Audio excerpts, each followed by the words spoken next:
Welcome to the first review video of the quarterfinals. I could start with Wales versus Argentina because that was the first quarterfinal, but just so that we cover off the main player in this quarterfinal battle, for this media person, we're going to hit Ireland v New Zealand. Of course, if you haven't picked it up already, this is your first video and the accent's a little bit understated. I am of New Zealand, and so Ireland v New Zealand was pretty important, pretty significant. So in this review, we'll give a bit of a wider context maybe to begin, maybe a bit of a synopsis, so go through the scoring plays and where they were connected to the time of the match. I won't do a large walkthrough. I'll hopefully do a large walkthrough later on, an extended walkthrough. We can talk through a talkthrough of the walkthrough on the various details. So this will be enough where you'll see the skeleton, maybe the skeletal structure related to where the points have scored or some really major moments. And then we'll talk about maybe the different phases or the different structural points of a rugby contest, whether it be scrum, line out, breakdown, and then players who stood out. And if you hear that noise, the rain is falling and it's a sun shower because the All Blacks would win their quarterfinal over Ireland. The number 1 side in the world, Ireland, versus the number 4 side in the world when the game began.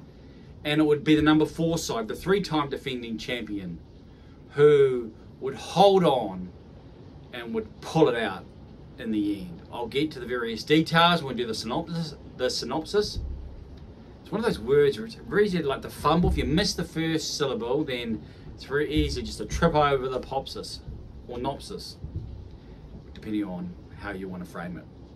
So leading into this test match, there are a number of things that stood out. A larger frame for me personally relates to returning to social media after quite a long hiatus and noticing how people are talking about the All Blacks with distinctive overtones, undertones, distinctive way of framing it. Maybe it's a new generation, I'm not sure.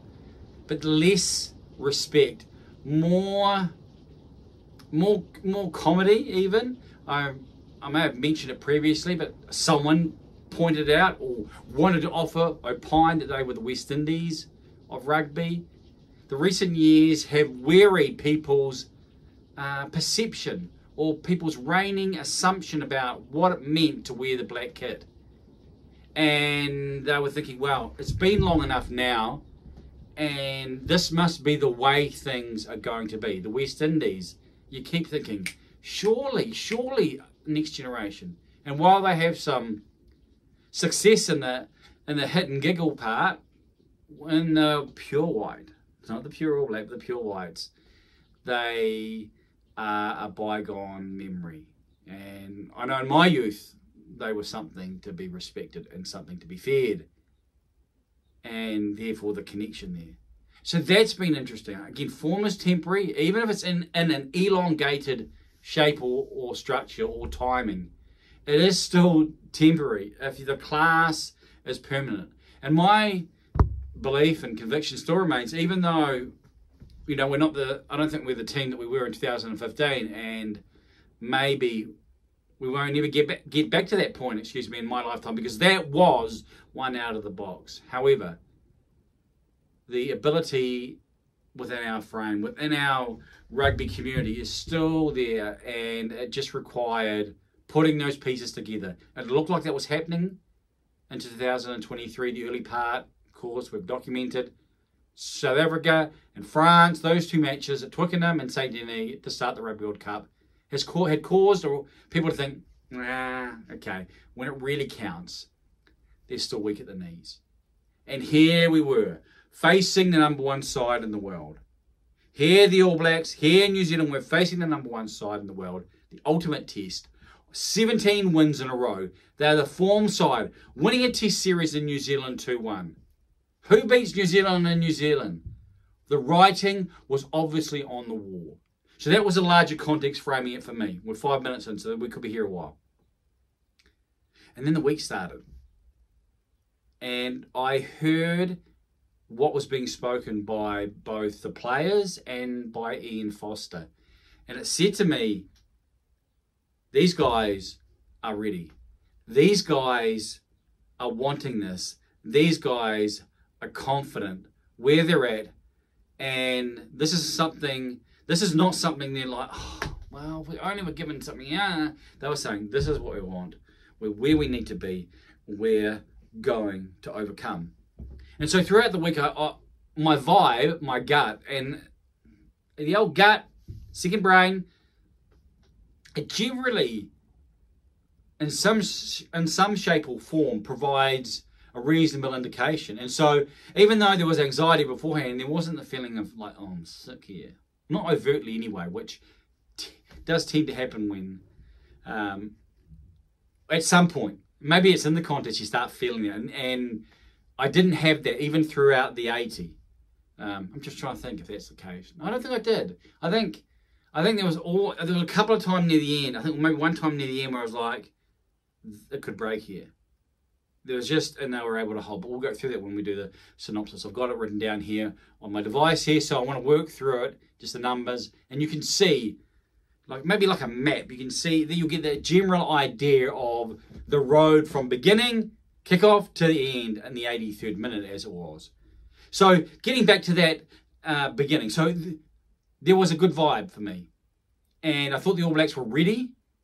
And they had understood what had gone on. They had a week away in Bordeaux, and that had prepared them and provided the type of cometh the hour, cometh their performance. Because that's what they know they've got in their genes. They know that they can rise. Ireland believed that, and Ireland will say, look at our record, look where we've been. But this is a quarterfinal. This is a challenging precipice for the Emerald Isle. They haven't worked out the genius to be able to get past, to get beyond into the knockouts. And so I did a video, you can watch it even now, about you don't really know until you go through. You've got to go through it. The All Blacks have understood that. You've got to be able to go through. And until you get there, you can't go through. The analogy would be to say marriage and parenting. I don't want to get too weirded off you for you single people, but you can give a young married couple or a young couple, whoever, individual, whatever the dynamic is, advice about, they're going to have their first child. But you just got to go through it. I mean, you can give all the plans. When they start crying in the middle of the night and things happen again and again and again, you've got to be able to navigate it and experience it for yourself. That's a little bit like for Ireland. Until they are able to actually go through it, it's just going to become a bigger deal. So, conditions, when there been some rain in Saint Denis, it was cooler, so probably helpful for both sides. About 14 or 15 degrees at kickoff, and the anthems, Ireland's call, Andrew Porter, tears running down, was a sight to see. The All Blacks with God Defend New Zealand, and then Kapa o Pango in the haka. Crowd made plenty of noise, and then Wayne Barnes officiating another quarterfinal with the All Blacks, and Judgment Day had arrived. Could Ireland get past? Could the All Blacks handle this moment? A period of first in their history. First time losing a pool game. Could this be another one? Well, not really necessarily a first, maybe. Of course, we've got the previous quarterfinal. However, it would have been one that would have taken on elevated significance because of...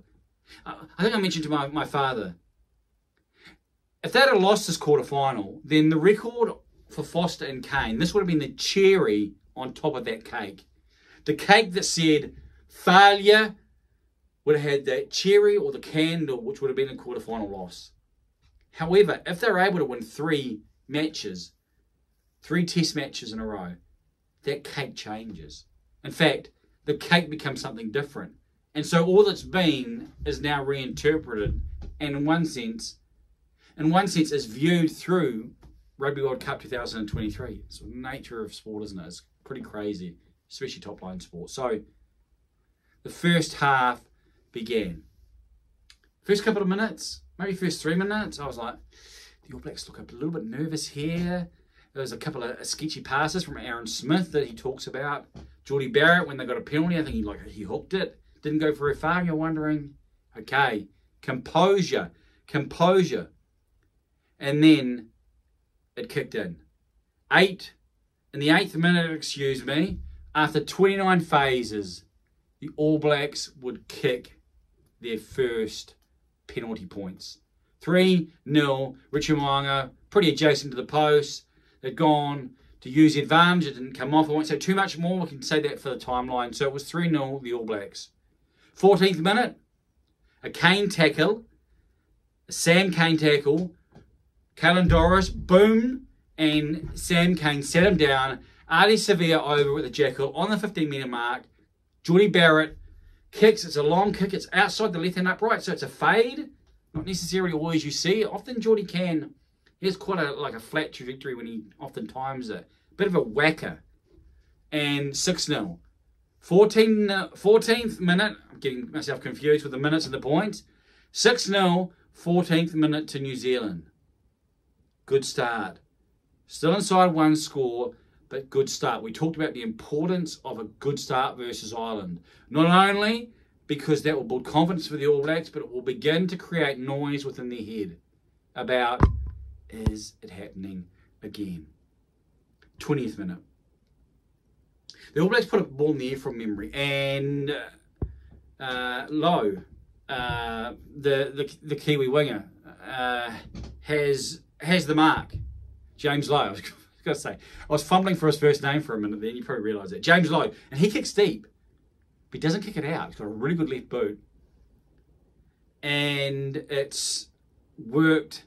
Finds, gets out wide to Whanganuku. Well, gets out wide to Rico. Rico finds Whanganuku on the inside. Whanganuku goes over and scores. Bowden chips. Then there's width. I was going to say that, but I should have looked at my notes. So that was one of the significant parts. It started really with Bowden chipping and regathering, and took quite a large contact. I think that was from James Lowe as well. And Rico's on the outside. Les is inside of him. Lester Whanganuku's inside of him. So working a bit their placements there. Last pass. You can be the judge if that's forward. Certainly wasn't as easy to tell because Rico's moving forward. And that can easily help the officials decide. If the person passing sort of stops and the guy catches in front, then it seems like, well, it's forward. But if he's continuing to move, then it isn't as apparent. But that was significant. Important. 13 points to 0 lead to the All Blacks in the 20th minute. First quarter of the test match. The All Blacks had got out in front. A lead they would never have to squander. The All Blacks were never behind in this test match. That is so significant in a knockout match. It is such an important factor to, even if it's not to get finally in front, but if you can get in front and then the other side knows that you can do it. But this is an island side who can handle themselves. So let's not underestimate, let's not disrespect and say, well, somehow that was just plain sailing, because there was, you'd say, plenty of turbulence to come. 13-3 in the 22nd minute. So very quickly, the All Blacks got in front 13-0, and you thought, okay, now just get the kick-off. It's like that, building blocks. It's like sections. That section's built. That section's built. You scored a try, converted it, win the kick-off, control possession, get it out of there. And the Irish put it up quite straight, and Frizzell was going back. Now, first of all, in my viewing, he looks at the Irish guys coming through, but then he keeps his eyes on the ball. Now, he's in front of where the ball lands. So, the ball lands over here, so he's running towards it thinking, but Wayne Barnes sees him looking at it early. I actually don't think, now, could he be play acting? It's a very short period of time when he looks to the Irish, and much longer when he's running towards the ball. However, he's penalised for obstruction, and it's right out in front of the post. So it's like, that's soft penalty. That could cost you the match. You can't do that. You don't want to be doing that. But it was interesting too. Sam Cane talked to Shannon Frizzell afterwards. Like, you'd see, talk calmly, just tried to explain. Well, it looked like he was trying to explain what was happening and what needed to happen. So 13-3. And then things begin to turn for Ireland. They begin to build on. And inside the New Zealand 22, works out Bundy Archie has space, but there's a lot of cover. But in one sense, the cover overcommits. So it's running out to try to get to Bundy Archie. And so Bundy Archie steps, feeds off, I think it's Tyrell Lomax, and goes over in the tackle. It's converted. In the 28th minute, it's 13-10 New Zealand. If you're Irish or you're Ireland, you're saying, okay, we're now back in the match. Wasn't a good start, but we've come back now. So that's a mental, you've been hit a couple of times and now you throw your first straight right. However, New Zealand are not going to give in. They score through Ali Severe. Ali Severe finishes a movement in the 34th minute and it's 18-10. 34th minute, 18-10. Okay, you're outside 7. That was important. It was important for New Zealand to be able to reassert their dominance and to have that lead. To have breathing room. Not only breathing room for them, but choking room for the opposition. That challenges when you know you've got to do more than just a singular activity on the rugby field. You've got to score more than once. You know time is required for that. Significant moment happened, and it didn't seem like it was going to be. And that was the yellow card to Aaron Smith. All Blacks are up 18-10, 36th minute, and Aaron Smith just has his hand out. Just trying to think, it's probably his right hand out. Anyway, that doesn't really matter. Has his arm out. The pass comes on the inside, and it scrapes his finger. It's hardly a touch. It's not much of a touch. And you can decide whether or not he's doing that. Like, he doesn't actually go for the ball. He just has his arm out.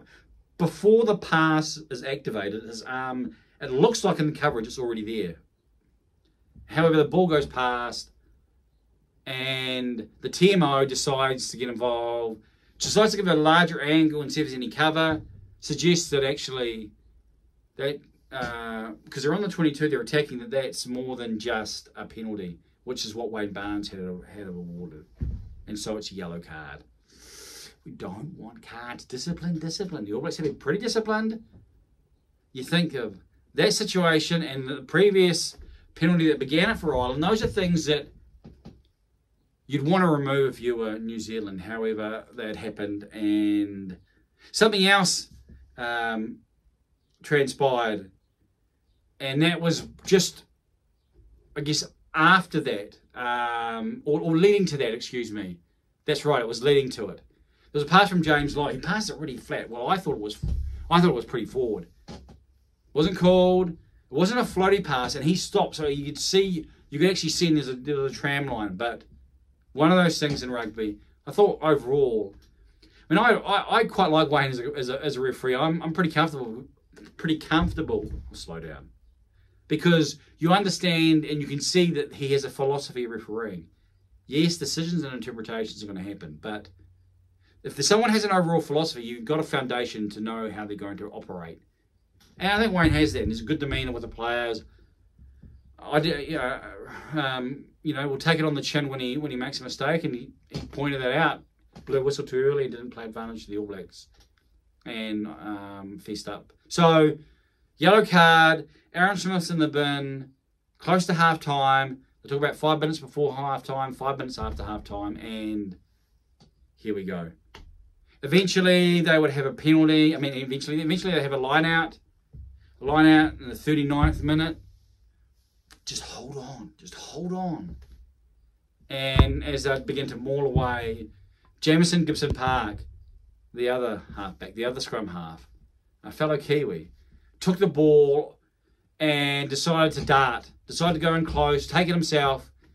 And the cover was like, well, is he going to run past? What's he going to do? So that spread where Aaron Smith probably would have been, wasn't on the inside, and he was able to he got tackled. So it wasn't like he made a break, but it was enough space because Aaron Smith wasn't there.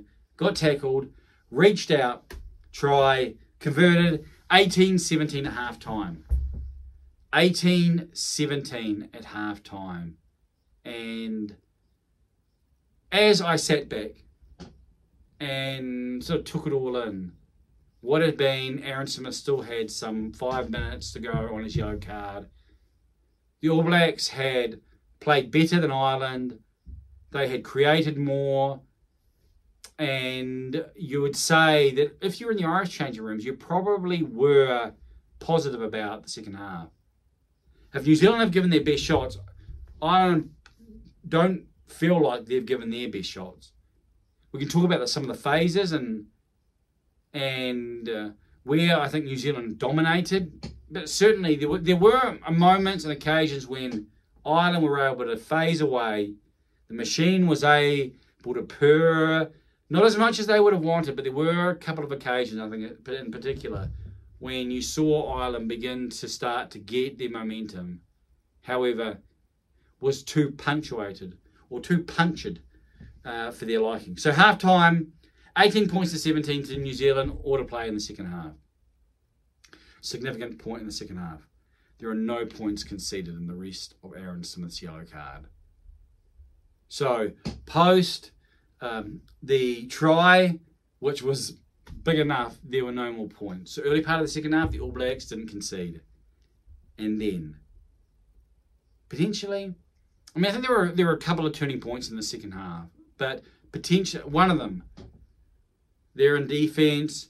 Richie Mo'unga, I think it's from a line out. I'm trying to remember. That's not clear in my mind. But Mo'unga breaks. He has the ball in two hands and he's running. You know Richie Mo'unga, he has speed.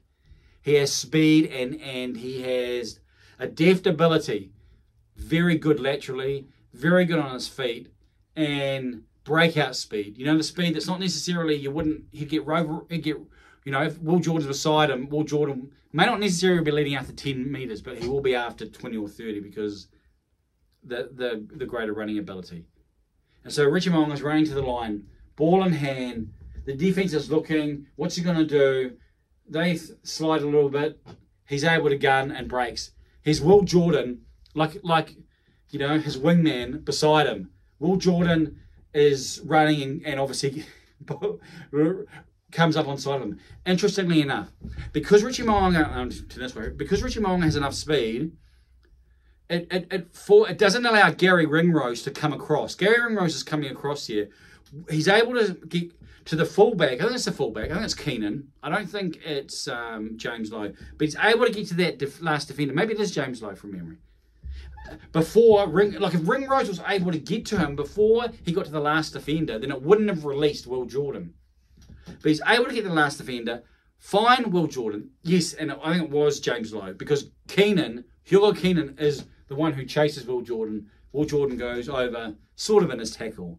And in the 53rd minute, that try is converted by Geordie Barrett. It's wide on the right-hand side, maybe 5 metres from touch, maybe less than that. And he knocks it through. And maybe even it's actually closer, because I remember the commentators talking about being right on the sideline. And so it's 25-17, New Zealand in the 53rd minute. The 8-point lead is re-established. That was important. That was significant. And we'll talk about the things that happened.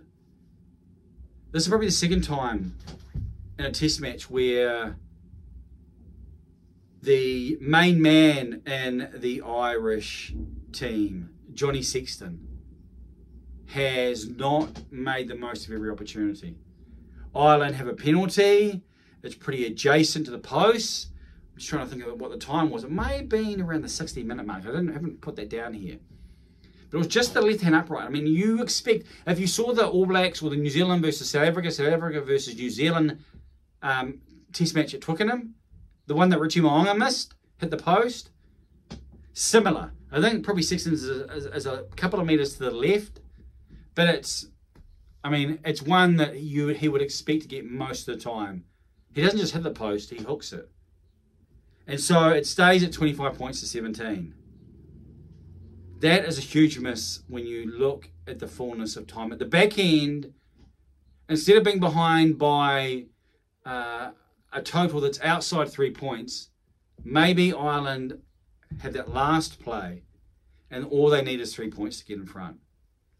And so after the fact, I think it's both Brian O'Driscoll and Tommy Bowe have talked about how much of a big deal this will be. I think Brian O'Driscoll said that it's going to be something that stays with him. And I think Tommy Bowe said something about Johnny Sexton being a broken man. That will be with him for the rest of his days. And it was even important in the moment because, again, that would imagine that 25-20, not 25-17. So even in their own psyche, they have to score a try. However, it's funny, hindsight. There's hindsight when we talk about these things because in the 64th minute, interesting call. There was a jackal attempt by Lester Fonga. Look who's over the player. Johnny Sexton's trying to clean him out and saying, well, he's not supporting his own, but I think he was.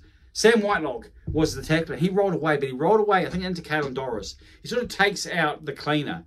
And at first I thought, he's rolled away. Even the commentators in New Zealand said that. But when you look at it and try and be objective, you see that even though he rolls away and tries to roll to the side, he did move Doris, and that gave Lester Fonga probably a lot more free range. So I'd say that that's a fair penalty and a good call from Wayne Barnes, because it's not an easy call. Like visually, you could easily say, well, because it's pretty clear Leicester's locked in and locked over. So they get the penalty, they kick, they drive, they're not over. Cody Taylor is penalised for collapsing. It's a penalty try under the post, no conversion required. Cody Taylor, you're in the bin in the 64th minute. It's 25-24 to New Zealand in the 64th minute. New Zealand are down to 14 men for the next 10. Ireland are only 1 point behind. They're coming. New Zealand have had more of this match, yet at that point, you're probably feeling a little bit hopeful about what you may do into the end. 25-24, New Zealand, 64th minute. Yet, no points are given up by New Zealand while they're down to 14 men. And there's one play in particular that if the Will Jordan try is not the play of the game, it's because this play is the play of the game. In the 69th minute, excuse me, actually, I need to hold back a little bit here. And because that actually happens later on. In the 69th minute, again, 25-24. New Zealand are 14 men at this point. Sorry, I've just confused your issue. They're down to 14 men, and yet they make and get a penalty. Now, Geordie Barrett initially misses one in the 68th minute. It's a scrum penalty, and he hooks it. I think he hooks it. And you think, I was wondering if they should have kicked for the touch, trying to burn the clock, stay down that end. Yet, in the 69th minute, ball makes its way from New Zealand after the restart. I think they restart with a 22 and put the ball in the air. Geordie Barrett comes through. Then it's Conor Murray. Puts his arm, interferes with, I think it is Geordie Barrett coming through. Could that be a yellow card? Not only is it off the ball, not only is it high, it's not dangerous, but it is high. It's the old seatbelt type. And that's quite central. And Geordie Barrett does not miss. So in the 69th minute, it's 28 points to 24 to New Zealand. Outside the 3-point margin. Fine margins in this match. 28 points to 24. If you know the final score, you know what it means. However, there was still time to go. The last 10 minutes. The final 10 minutes, New Zealand was still down to 14 men. Remember? 64th minute, penalty try, so around that point, so they weren't getting their 15th man back on the field until around the 74th or 75th minute. In the 72nd minute, where I jumped in too early, the Will Jordan try is not the play of the game, or the turning point. Excuse me. The Geordie Barrett miracle in the 72nd minute is. Ireland look like this is it. How many chances are we going to give them? They've got the ball. They've already scored a try from a line-out drive and a line-out maul, and was reasonably easy. Of course, it was a penalty try, but it's still. And so here they are again. Can the All Blacks stop? I think I remember at the time, because they started making ground. I thought, oh no, once you get momentum, it's so difficult to be able to stop it once it's moved a few metres at that point to try and resist it. But the All Blacks were able to do that. And I was like, oh. So Ireland moved maybe 1 or 2 metres and then it was like stopped. And then they started to wheel it away. Wheel it infield or wheel it to the right. And the hooker, I think the replacement hooker, came off. So in that wheeling motion, Geordie Barrett, you watch him in defence, he's a little bit out further. He comes in, shoves Richie Mo'unga, I think, to the blind side. And as it wheels away, comes off, the replacement hooker, I believe it is, and he's like making a beeline for the try line. Geordie Barrett comes across, gets underneath him, able to hold him up, wraps his sort of legs around the ball, almost like, the fetal position around the ball. It's an amazing play. It's probably one will he do again? It shows one, he's a big man. I mean, he's about 195 at second 5'8". He's tall.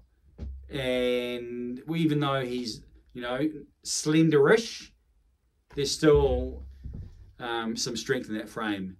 And he's able to hold him up. Doesn't go upstairs to the teammate. It's really clear. You see on replay, Wayne gives the drop out from the try line. And the All Blacks, 28-24 still, 72nd minute, drop out from the try line. It's a long, it's deep. Okay, Ireland can come again. It's not over yet. And what happens next? Caelan makes a Doris of himself. And he's not expecting it at first. So he's expecting someone else to take it. And then he goes for it and goes to catch it and fluffs it. To knock on, All Black scrum. And you think, okay, maybe it is going to be our day.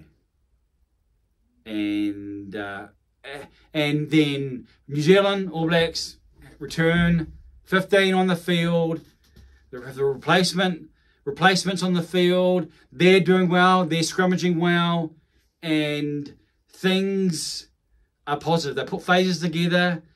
And all they need to do is to be able to hold their line, stay composed, don't give away penalties, don't offer the opportunity for Ireland to get close so they can get the line out more and drive, because he may have stopped them once, but that was pretty freaky. You may not do it again.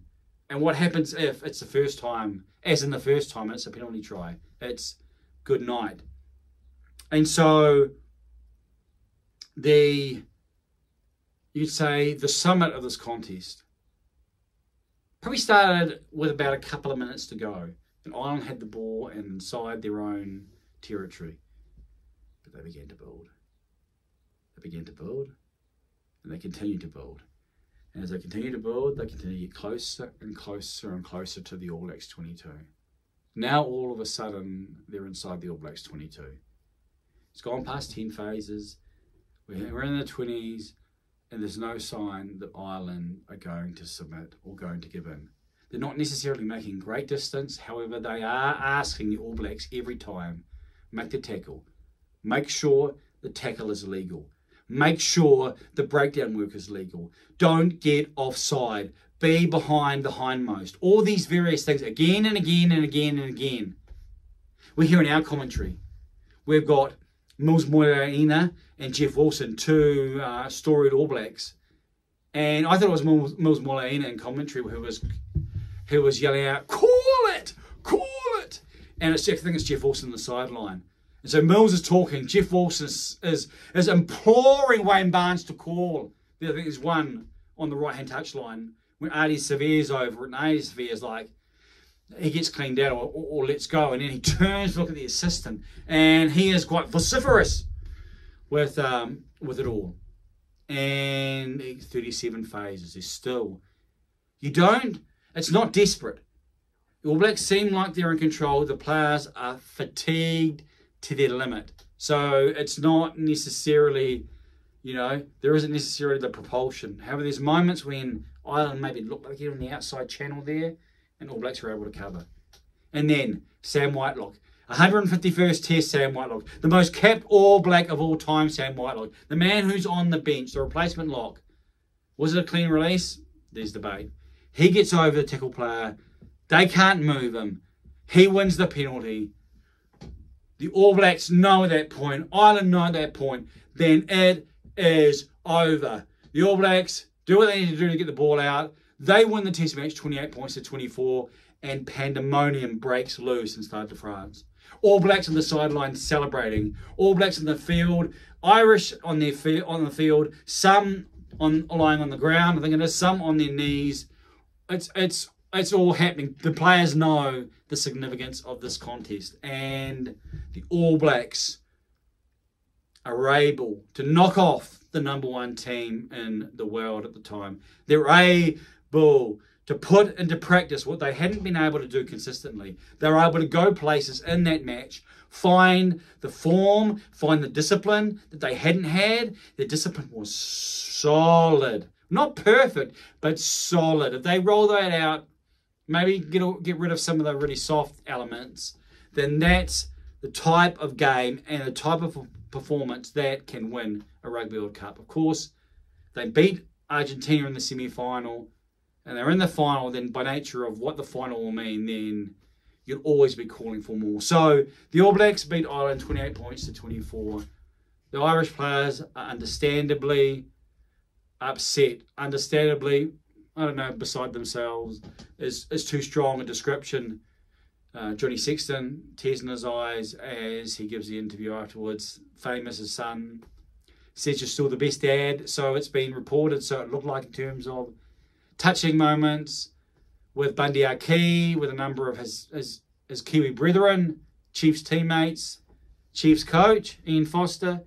So there is some empathy and some other stuff's going on as well. Ricky Ioane, we know the Irish like to talk. Sam Cane doesn't remind Peter O'Mahony of anything. But Johnny Sexton, I think, offers Ricky Ioane some advice. So it's a match that ends 17 in a row. The All Blacks in England still have the record in Tier 1 for 18. And the All Blacks are through to the semi-final. Ireland go home again. The ape, the beast on their back just grows, and now he's... Because, you know, we know in New Zealand what that is like. I've reflected. 2003, that was big for me. That was after 91, 95, 99, and 03. Then 03 and 07 made 011 or 11 so significant. So let's get into some of the phases. The scrum. Talk about the All Black scrum. A lot of people disrespected the All Black scrum. They've interpreted what has happened in matches and extrapolated, or offered some hyperbole. The All Blacks have 4 really good young props, and 2 experienced props, but 4 really good young props, or youngish.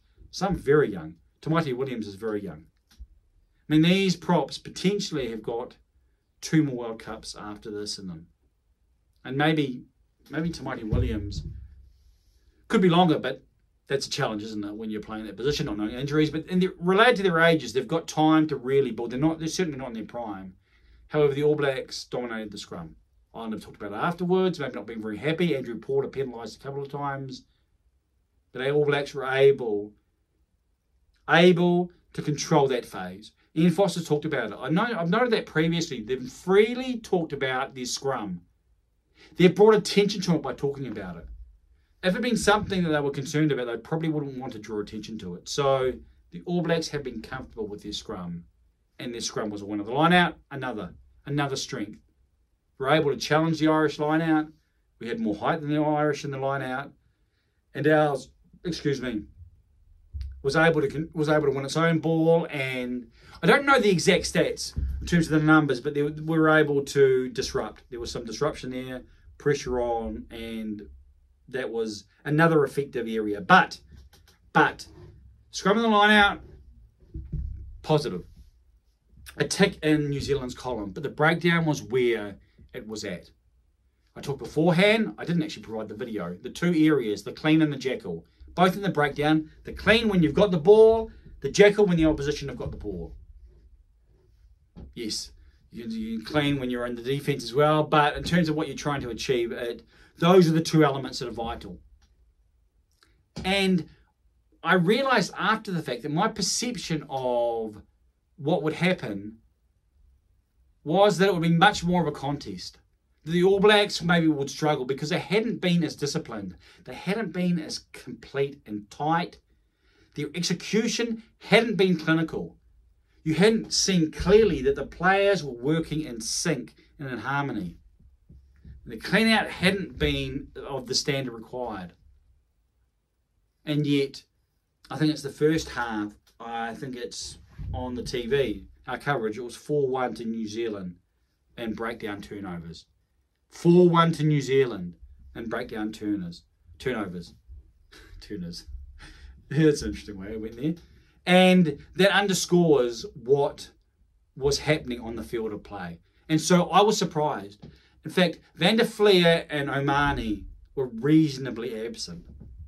They were missing in action. If I'm going to be perfectly frank, top players, Van der Fleer has been Player of the Year, Omani grizzled veteran, and the type of player who not only gets under the skin of the opposition, but able to like connect the various parts. A character guy. Not always everyone's cup of tea, but won't give in. And yet, I think the commentator said, I haven't really seen Omani. And that can be a good thing if you're a tight forward, but the 7 and the 6 were far too absent and didn't put their mark on the match, both with ball in hand, but even more so, and more importantly, over and through the breakdown.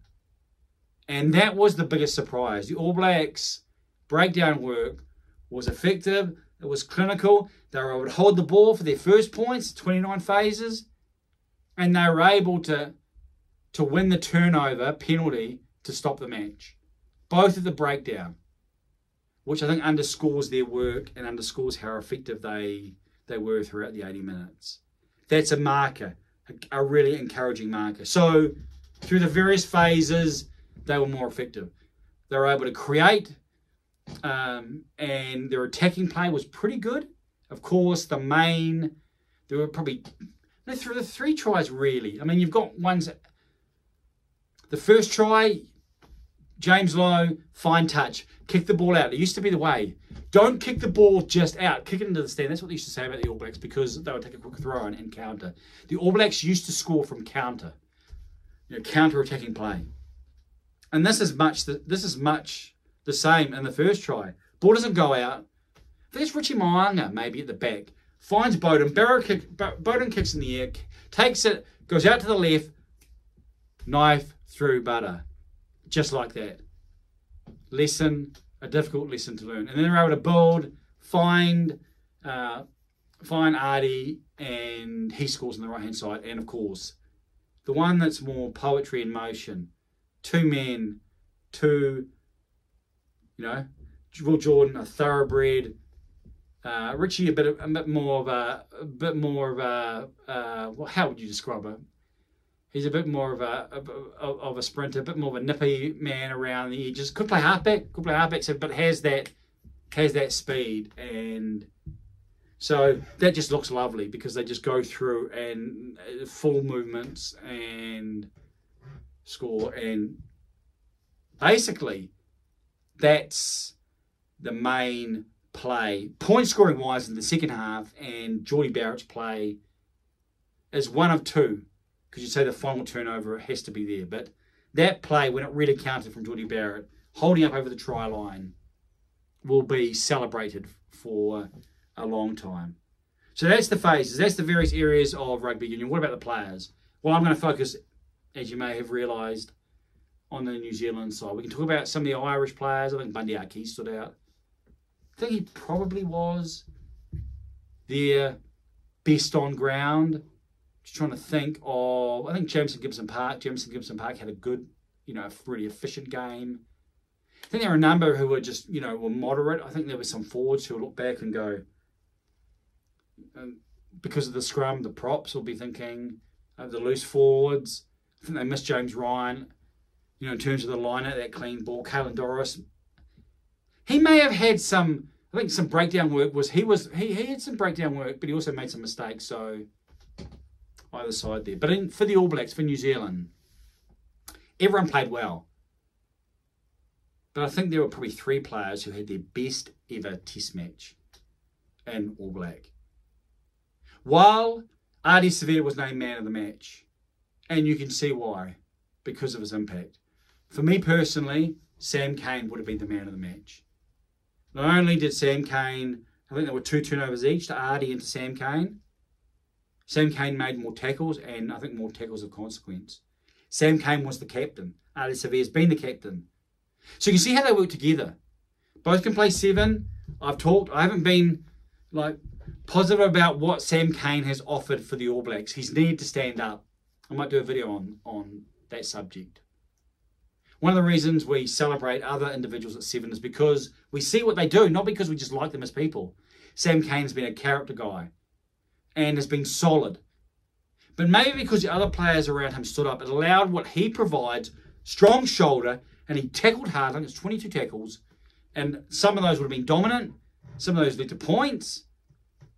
And shut down attack. I remember one attack, it was in the early 60s, I think. And that was Keenan coming down the right-hand side. And so Kane's covering. So Keenan's hitting this way. Kane's coming here. So, Keenan's not like dawdling. But Cane hits him sort of from behind and moves him forward. So he moves him at a greater rate of knots than what his running action was providing.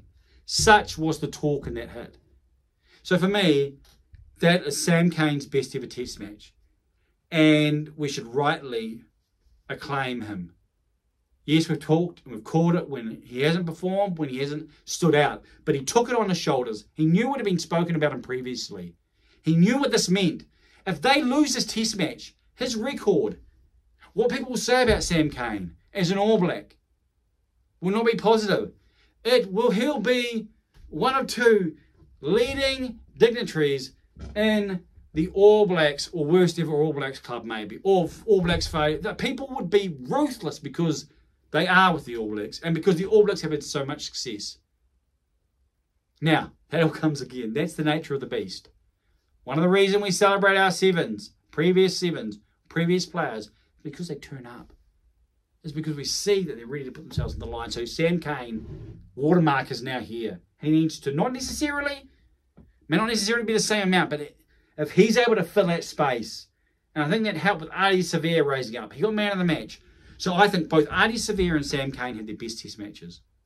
Artie Severe has given us a number of examples, but this was a knockout. This was against the number 1 side in the world. This was a quarterfinal. He not only played hard and physical, but he also was effective at the breakdown and also out wide. A guy who weighs 95 kgs. 95 kgs. And he showed why he is celebrated by those who have watched him and why people talk about him as being up there with the world's best. So they worked in tandem together. 2 hybrid 7s in some respects. And so I would say best ever test matches. A number of players had very good test matches. They didn't necessarily stand out, didn't necessarily have to. I thought Ricky Ioane had one of his best defensive test matches. A lot of really good tackling, made the right decisions, was good in cover, was able to spread the ball. He made the last pass for both the Whanganuku and the Artie Severe tries. Passes were flat-ish, we'll say. But still, got the ball to where it was required, and he was showing a much wider skill set, but really good defensively. Has that speed. So it wasn't about his breakout. And we know what he can do. And early on in his career, it was about, wow, what can he do with ball in hand? But this, we required him to be able to lock it down. So that, for me, was it his best ever test match? Maybe it was because of that reason. But I think for Jordie Barrett, it was his best ever test match. Not only was his work with the tee, off the tee, with the boot, on the ball. Yes, he missed one penalty. However, that wasn't really a miss when you consider that another penalty option happened. So if he got that first one, the second one wouldn't have happened. He got the second one, so even though he missed the first one. But his work, of course, holding the player up over the try line. But just his general play. Strong, physical, didn't have brain explosions, which sometimes have plagued his play. And that, for me, was the best ever for Jordie Barrett. So it was such a significant occasion. I didn't expect it to be so significant. I really didn't. If you've watched me, or you can ascertain by looking at me, I've been around the block a few times. I've watched All Blacks for 4+ decades, and so I'm pretty accustomed to my national rugby team. I've been involved and closely connected at one point, and so 2011 and 2015 were pretty significant tournaments. 1987 was, but I was just a boy then. However, this test match may be the most emotional I've been in a test match. It's very interesting. It's only a quarter-final. The All Blacks lose to Ireland, and what does it mean? Of course, you can't live with that type of cynicism, can you? Not really. That isn't the way any of us should live. However, it had been a difficult period. And I think I only realised how difficult it was and the impact when we saw that they weren't dead. The All Blacks were alive. Of course, we knew that and we believed that. However, lurking within all of our frames, whenever we say yes, yes, yes about something, when it's put into practice, once your saying becomes your doing, then it becomes a very different proposition. And what we saw in this quarterfinal, New Zealand over Ireland, 28 points to 24, was the All Blacks doing rugby again. Not only saying to themselves, not only saying to their nation and to their supporters, but saying to the opposition who are to come, we are coming to get you. We are someone to be feared. We are the All Blacks. And that has meant a whole deal more probably than the recent years. And some have been saying this is a terminal decline. That hasn't been my position. I've watched too much. I've heard too much. And I think that if they grow and they win this Rugby World Cup, then we'll look back and go, oh, and then also look forward. I think that's probably, it's interesting. I think Razor takes over two or so days after the Rugby World Cup final. If the All Blacks get there, whether they get there or not, even if something crazy happens in the semi-final, it's just over a week. So that also contextualises all that went on. So credit to Sam Cane, credit to Ian Foster, credit to the leadership team, credit to the management, credit to the coaches, because that was a test match that not only justified the players and what has transpired, but added to the All Blacks' legacy. And something that we can and we should be rightly proud of.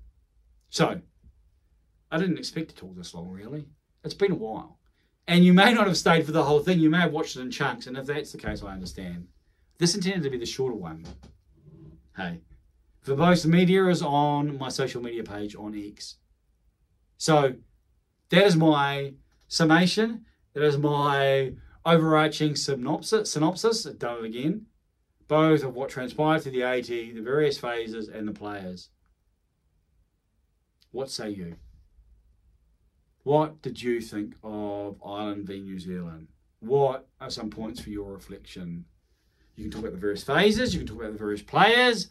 Who do you think had their best ever test match in All Black? While Ali Sevilla was given man of the match or player of the game, player of the match, I think on the Stuff website they gave Ali Sevilla 9 out of 10, maybe 9.5, maybe 9, one of those. They gave Sam Cane 10 out of 10, or they gave him a 10. And I thought that was the right way to go. And it's the first step. Sort of start again. Start again, wipe the slate, do it again. Stay focused. Can't worry about the final, can't worry about the quarterfinal. It's the semi-final. Of course, you should know their opposition. Well, hopefully we'll get and talk a little bit about that. But it is Argentina, Los Pumas. A team, a nation they know pretty well. And they are rightly backed. You'd expect. We know what we expect.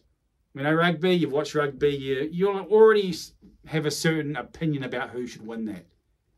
However, as one who has watched every World Cup, I realise the All Blacks have been upset a number of times. So, don't take anything for granted, that's what I'm saying. Don't take anything for granted, because if you do, you'll prepare like that and you won't be ready as you should be. Have the right edge. The All Blacks have the right edge as they had for Ireland. Stay in the moment and the rest should take care of themselves. Anyway, that's enough talking. It's a lot of talking, and I want to hear from you. So what say you? Ireland v New Zealand. 28 points to 24 to the All Blacks. Ireland go home. The All Blacks carry on. And hopefully, I'll say and talk more about the other test matches in the quarterfinals, especially France v South Africa. Like, comment, share, and subscribe.